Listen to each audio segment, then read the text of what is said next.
दोस्तों मैंने आपको एक केस स्टडी बताई थी जिसके अंदर एक व्यक्ति ने 1,80,00,000 रुपए का कैश डिपॉजिट अपने अकाउंट में कराया था और उसके बाद जीएसटी नंबर था, उसका केस लग गया। मैं उससे पूछा तेरी अकाउंटिंग हुई भी है तो मुझे डाटा भेज दे अकाउंटिंग का। उसने पूछा अकाउंटिंग क्या होती है यार, बड़ा हैरान था मैं। उसके बाद मैंने वीडियो बनाई थी कि अकाउंटिंग क्या होती है, पार्ट 1 जरूर देख लीजिएगा। उसमें मैंने ये भी कहा था कि पार्ट 2 बनाऊंगा किन किन लोगों को अकाउंटिंग करना मैंडेटरी है, किन किन लोगों को मैंडेटरी नहीं है लेकिन करानी जरूरी है। आज की वीडियो इसके ऊपर है कि किस किस लोगों को अकाउंटिंग करनी चाहिए। 2 पार्ट में बनाइए, एक वॉलेंट्री यानी कि आप करा सकते हो, मर्जी है आपकी, एक मैंडेटरी यानी कि जरूरी है कराना चाहे कुछ भी हो जाए। कौन कौन से केस है वो समझ लीजिए। पहला, अगर आपकी प्रोप्राइटरशिप फर्म है यानी कि आप प्रोप्राइटरशिप में काम कर रहे हो या इंडिविजुअल काम कर रहे हो, आपके पास अगर जीएसटी नंबर नहीं है तो आपको अकाउंटिंग की जरूरत नहीं है। अगर आप कैश में सेल परचेज नहीं करते तो आपको अकाउंटिंग की जरूरत नहीं है। आप सेल और बैंक का जो क्रेडिट है यानी कि कैश डिपॉजिट या बैंक का क्रेडिट, जो भी टोटल क्रेडिट जो होता है पैसा आता है, वो 40 लाख से ज़्यादा नहीं है। और आप अगर शेयर मार्केट की इनकम में काम करते हो तो भी आपको अकाउंटिंग की जरूरत नहीं है। यानी कि शेयर मार्केट में आपका अगर 1 करोड़ हो रहा है, 2 करोड़ हो रहा है, 5 करोड़ हो रहा है तो भी आपको अकाउंटिंग की जरूरत नहीं है। हाँ, अगर टैक्स ओड है 10 करोड़ से ऊपर है तो टैक्स ओड मैंडेटरी है क्योंकि इसमें कैश तो होता ही नहीं है, पहला पार्ट। दूसरा, मैंडेटरी जरूरी किस केस में है, अगर आपने एक पार्टनरशिप फर्म बनाई है, पार्टनरशिप फर्म के अंदर अकाउंटिंग मैंडेटरी है, करानी पड़ेगी चाहे आपने 100 रुपये ही क्यों ना कराओ, आपने 50 रुपये से बैंक स्टेटमेंट क्यों ना खोला हो। पार्टनरशिप फर्म के अंदर बैलेंस शीट मैंडेटरी है, उसकी आईटीआर हर साल मैंडेटरी है। हमारे में तो एग्जाम्पशन है पार्टनरशिप फर्म में, इंडिविजुअल में कि 3 लाख, इस साल 3 लाख है, 3 लाख से ऊपर अगर है तो ही आईटीआर भरनी है। इस केस में लॉस है, प्रॉफिट है, कुछ भी नहीं है, आईटीआर मैंडेटरी है, बैलेंस शीट भरना मैंडेटरी है, तो अकाउंटिंग होगी तभी बैलेंस शीट बनेगी। एलएलपी में मैंडेटरी है, सेम केस, प्राइवेट में भी सेम जो बताया, सेम फैक्टर है। अगर आपके पास जीएसटी नंबर है दोस्तों, अकाउंटिंग जरूर कराइए। बिना अकाउंटिंग के, अकाउंटिंग मतलब आपकी सेल टैली में चढ़े, परचेज टैली में चढ़े, बैंक टैली में चढ़े, कैश टैली में चढ़े, कैश फ्लो निकले, कई सारी चीज़ें मैंने फर्स्ट पार्ट में बताई थी, वो देख लीजिएगा। तभी आप जीएसटी रिटर्न हमेशा टैली से भरनी चाहिए, सॉफ्टवेयर से भरनी चाहिए। कैश फ्लो, बैंक फ्लो सब उसमें आता है, डाटा क्रेडिटर सब रिकंसाइल होते हैं। बहुत गलत बात है अगर आपके पास जीएसटी नंबर नहीं है और आप एक्चुअली जीएसटी नंबर है और आप अकाउंटिंग नहीं करते हैं और एक्सेल में ही सेल परचेज बना के अपलोड करे आ रहे हैं, बहुत गलत है, बहुत लोग कर रहे हैं, गलत है। अगर आपकी कैश सेल हो रही है या कैश डिपॉजिट करा रहे हो अकाउंट के अंदर, अकाउंटिंग जरूरी है दोस्तों, कैश फ्लो तो भी निकलेगा। या आपकी यूपीआई 50 लाख से ऊपर है तो भी आपको जरूरत है अकाउंटिंग कराने की। आपकी सेल और बैंक क्रेडिट 40 लाख से ऊपर है तो भी जरूरत है। अच्छा, एक चीज बता सकता हूँ मैं यहाँ क्यों कह रहा हूँ, आपके पास जीएसटी नंबर तो नहीं है लेकिन बैंक का क्रेडिट 40 लाख से ऊपर है। कई बार हम ऐसा प्रोडक्ट भी सेल करते हैं, ऐसा काम भी करते हैं जहाँ पे हमें जीएसटी की जरूरत नहीं है। डॉक्टर्स हैं, डॉक्टर एग्जाम्प्ट है लेकिन दवाइयाँ बेचते हैं तो उसके ऊपर जीएसटी लगता है। आपको अकाउंटिंग करना जरूरी है, फंड फ्लो बनाना जरूरी है। क्रिप्टो के केस में अकाउंटिंग जरूरी है, बहुत दिक्कत आती है, क्रिप्टो वाले अकाउंटिंग नहीं करते हैं।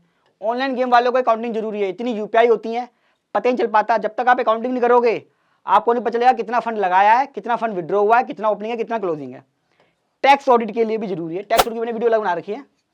ये मैंने आपको बताया ना, ये प्रैक्टिकल चीज़ है, जनरल है, कोई चार्टर्ड अकाउंटेंट के हिसाब से बता रहा। जैसे टैक्स ऑडिट है, 44 एडी वाले, 44 एडी वाले, बहुत सारे केस हैं जहाँ पे भी आपको बुक्स ऑफ अकाउंट बनानी पड़ती है। ये बहुत ही जनरल ब्रॉड बनाया मैंने लोगों के लिए जो थोड़ा सा अकाउंटिंग को और अकाउंटिंग की लैंग्वेज को समझते नहीं है।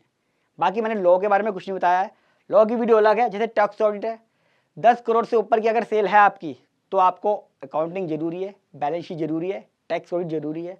आप 44 एडीए में हैं और 50% से कम प्रॉफिट दिखा रहे हैं तो भी आपको बुक्स बनाना जरूरी है, ऑडिट जरूरी है। बहुत सारे केस ऐसे हैं जो इसके अलावा भी कवर होते हैं। अब दोस्तों क्वेश्चन ये उठता है कि क्या मैं अपनी अकाउंटिंग खुद कर सकता हूँ, जीएसटी रिटर्न खुद भर सकता हूँ? मेरा जवाब है बिल्कुल नहीं, कभी नहीं। थोड़ा बहुत खर्चा कर लेना चाहिए। एग्जाम्पल देता हूँ आपको, हम हर साल मेडिकल इंश्योरेंस कराते हैं, हमें क्लेम नहीं लेते हर साल, भगवान ना करे किसी को कभी जरूरत भी पड़े, मैं तो कहूँगा। पर कभी भी 4-5 साल बाद जब भी जरूरत पड़ती है, कुछ मेजर खर्चा आता है, हमें इंश्योरेंस से मिल जाता है। हमें बड़ा अच्छा लगता है कि यार चल थोड़ा थोड़ा पैसा गया लेकिन कहीं ना कहीं तो वसूल हो गया। उसी तरह अकाउंटिंग भी है। अकाउंटिंग में जब हर साल थोड़ा थोड़ा इन्वेस्टमेंट करते हो, किसी ना किसी साल आपको बहुत बड़ा फायदा देके जाती है, बताऊंगा अभी। और हमेशा अकाउंटिंग के लिए सीए की सर्विस लें या प्रोफेशनल ही क्वालिफाइड अकाउंटेंट या सीनियर कोई एडवोकेट है जो ये काम करते हैं, जिन्हें पता है कि अकाउंटिंग का पर्पस क्या, उससे ही कराएं। मैं यहाँ किसी के लिए मना नहीं कर रहा कि इससे कराएं उससे ना कराएं, किसी जूनियर अकाउंटेंट से ना कराएं या सीनियर अकाउंटेंट से ना कराएं, पर मेरा कहने का पर्पज़ ये है कि क्वालिफाइड कराएं किसी सीनियर की सुपरविजन में ही हो। आप अकाउंटेंट भी रख रहे हो आप, तो वो किसी सीनियर की सुपरविजन में होना चाहिए, चाहे वो सीए है या कोई सीनियर एडवोकेट है, ताकि उसे बता सके भैया ये पर्पज़ है मेरे अकाउंटिंग का। उसने अकाउंटिंग कर दी अपनी मर्जी से, अनप्रोफेशनल था या न्यूली क्वालिफाइड था या नया पर्सन है कोई, उसे पता नहीं है और अकाउंटिंग का नुकसान हो गया, तो वो भी ध्यान रखना है, पैसे भी जा रहा है, अकाउंटिंग भी नहीं हो रही है, तो प्रोफेशनली कराएं। अच्छा, फीस कैसी डिपेंड करती है? ट्रांजैक्शंस के ऊपर, आपका बैंक स्टेटमेंट कितना बड़ा है, आपकी सेल इनवॉइस कितने हैं। एग्जांपल के लिए मेरा क्लाइंट है, 6 करोड़ की इसकी सेल है साल की, और हर महीने सिर्फ एक इनवॉइस रेज करता है 50 लाख रुपए का प्लस जीएसटी के साथ महीने के आखिरी में। एक क्लाइंट ऐसा भी है जिसकी 1 करोड़ की सेल है साल की, लेकिन डेली के 2-3 इनवॉइस रेज होते हैं छोटे छोटे, तो दोनों में काम क्या हो गया, फर्क आ गया।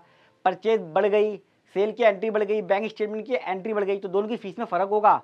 तो वॉल्यूम पे जाना है, ना कि वैल्यू पे जाना है। अच्छा, मान लीजिए सेल अगर 40 लाख रुपए तक की आपकी है, मैं मानता हूँ, और जीएसटी नंबर नहीं है, तो 20,000 रुपये लगते हैं। अकाउंटिंग जरूर कराइए, थोड़ा थोड़ा खर्चा हर साल करते रहेंगे तो बड़े खर्चे से बच जाएंगे। जस्ट लाइक मेडिकल इंश्योरेंस, भगवान करे ना जरूरत पड़े, मैं फिर कह रहा हूँ ये बात किसी को, मेडिकल इंश्योरेंस की इसकी जरूरत तो पड़ेगी और कराना जरूरी है। अच्छा, 20,000 रुपये खर्च करते हैं तो फायदा क्या होता है? देखिए, एक तो आपकी अकाउंटिंग होगी पूरी प्रॉपर तरीके से, आपकी बैलेंस शीट बन गई, आपको पता चल गया कि डेटर कितने हैं, क्रेडिटर कितने हैं, आपकी आइटम भी भर गई इसी पैसों में।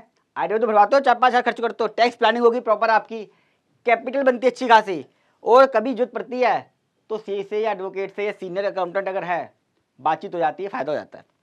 अगर सेल आपकी 1 करोड़ तक की है तो कम से कम 40,000 से 60 रुपये खर्चा है।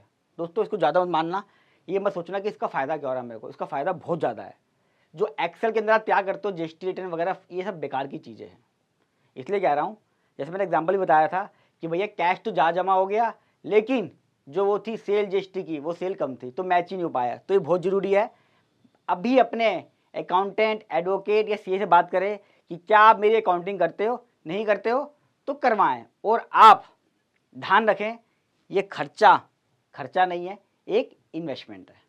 दोस्तों, आप भी अगर जानना चाहते हैं कि मैं अकाउंटिंग कराऊं या ना कराऊं, तो आप अपने डाटा कमेंट बॉक्स में लिख दीजिएगा कि मेरी इतनी सेल है, इतनी परचेज है, जीएसटी नंबर है या नहीं, कैश है, ये सब चीज़ लिख दीजिएगा।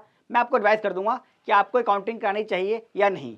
और वीडियो प्रैक्टिकल लगी हो तो लाइक कीजिएगा, साथ में कमेंट में बताइएगा कि वीडियो कैसी लगी, और फर्स्ट टाइम आ रहे हैं चैनल को सब्सक्राइब कर लें, क्योंकि यह है इंडिया का इकलौता प्रैक्टिकल चैनल। और जितना हो सके दोस्तों, इसे व्हाट्सअप, फेसबुक सब जगह शेयर करें, ताकि लोगों में अवेयरनेस फैले कि भैया अकाउंटिंग क्या होती है, कराने के कितने फ़ायदे हैं। और मेरा मेडिकल इंश्योरेंस वाला एग्जाम्पल किसी को देना मत भूलना, चाहे वो चार्टर्ड अकाउंटेंट एडवोकेट हो या एसएससी हो।